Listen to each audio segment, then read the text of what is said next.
taking AC.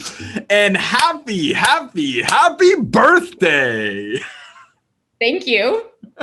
I'm kind of in shock right now. Why? Please explain to me why. Because of this. Yes. I'm not too sure what to do. You see what it says on her chest? There's a bit of, oh yeah, there it is. Go be awesome. What? Yeah, I'm just not too sure what it's for. Well, it's to remind you how awesome you are every day when you see it at home and you hang it above the mantle. So when you wake up and you're doing stuff and your family sees you and they're like, oh yeah, there's a superhero in this home. Okay. Okay. That's from the entire AC team. So happy birthday. It would have had nothing to do with it. I don't even know what to say. I'm not sure yet, but thank you, I guess. It'll grow on you. Like, I mean, it's too big to kind of like put away in a drawer. I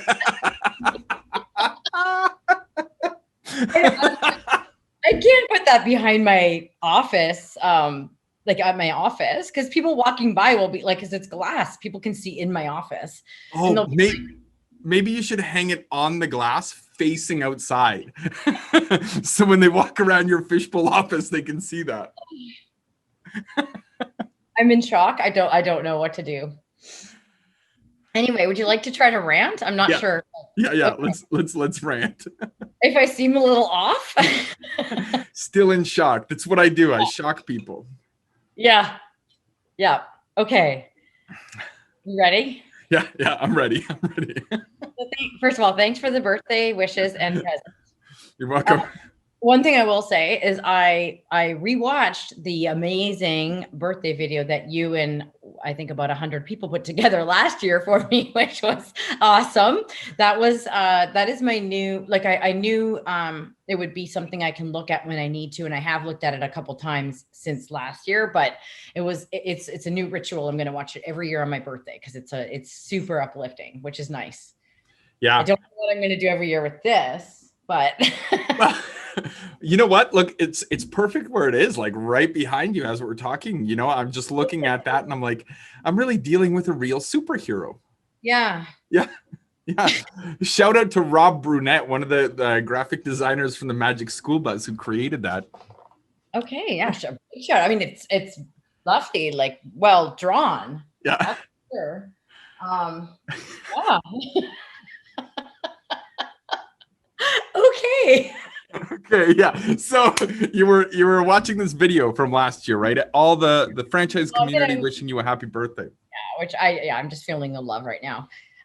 Okay, if we can try to get a little bit serious, okay. I wanted to talk to you about the fact that you are going to be hiring a marketing person in the fall. Yeah, at least that's the intent. Yep. That's the goal. And we just this morning earlier before this happened, I didn't know about this. This was a surprise. Shout out to Belle for being the delivery gal on our team. But in terms of, sorry, what did I, yeah, see, I'm blaming this. Okay. Taking out my superpowers out of me and over there. But we did a play bigger group today, your cohort this morning, and solved each other's problems. Everybody that came brought their problem, and I loved the conversation we had that you initiated about, like, how do I find the right marketing person? What are their skills I'm looking for? What's the job description and all that? And I think it might be kind of cool. In a minute, I'm going to ask you a couple of your key takeaways. One thing I wanted to identify is that when people, like, I think in marketing, and this kind of happens in other roles too, we expect that one person is going to wear the hat and have all the skills.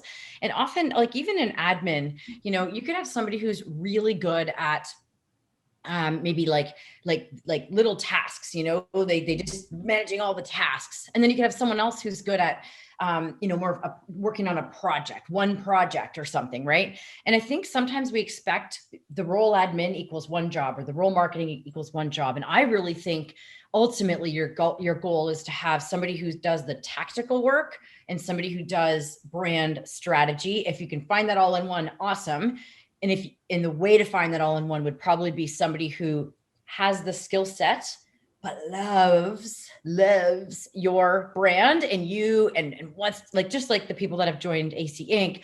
On my team, that people that want to be a part of it, that they just can't, they can't see it any other way. That's what you need to find, is somebody that, you need to, like, they're probably somewhere out there in front of you right now and you're not even realizing it. No, not me.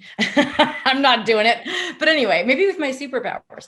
Anyway, so I think you're really, eventually it's maybe two roles, but what are a couple of the key takeaways that you got from your Play Bigger cohort today? Yeah, well, I mean, the biggest hurdle is that sort of the rule of thumb in marketing is that you kind of have like a CMO, like a head or boss or whatever it is that does all that sort of tactical, and then reporting that person, you have somebody who's great at graphics, somebody who's great at video, somebody who's great at copy, and then somebody who's great at like the mathematics, like figuring out what the conversion rates are and all that sort of stuff. And this becomes your marketing team.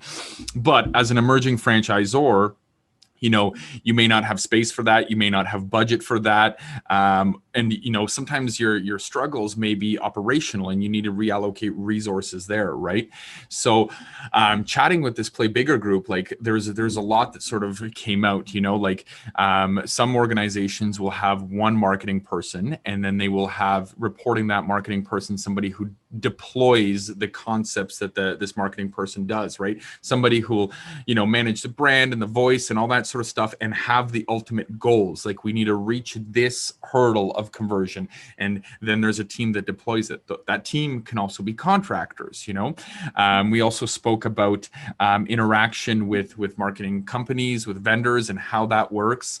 One of the biggest sort of takeaways I found was, I've been really in franchise business coach mindset, right? So building out an FBC program, I'm always like, it's so important to make sure that your FBC has some level of franchising experience, because they may not know what they're getting into, right?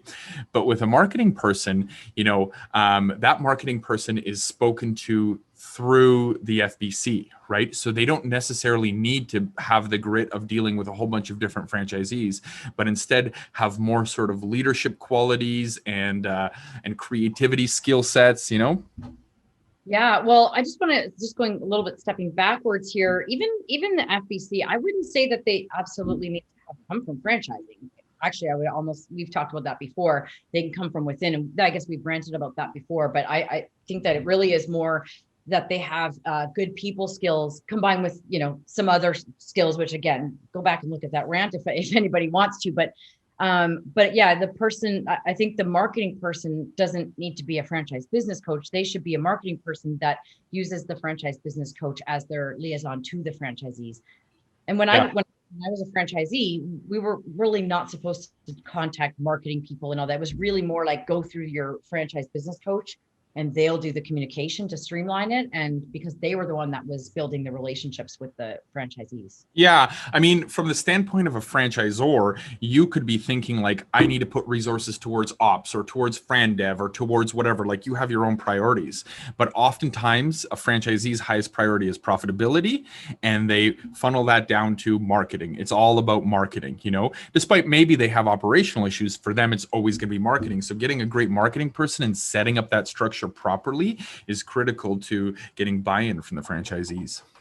Yeah, it's a common pain point for sure. And I also think, though, you got to set those expectations early on, that the franchisee also has to do community marketing and all that. So not to just expect you to figure it out so perfectly, like, at the early stages, to have it dialed in. And it's always tricky, like it always changes. So yeah. Okay. Well, I'm glad you got a few takeaways. Yep.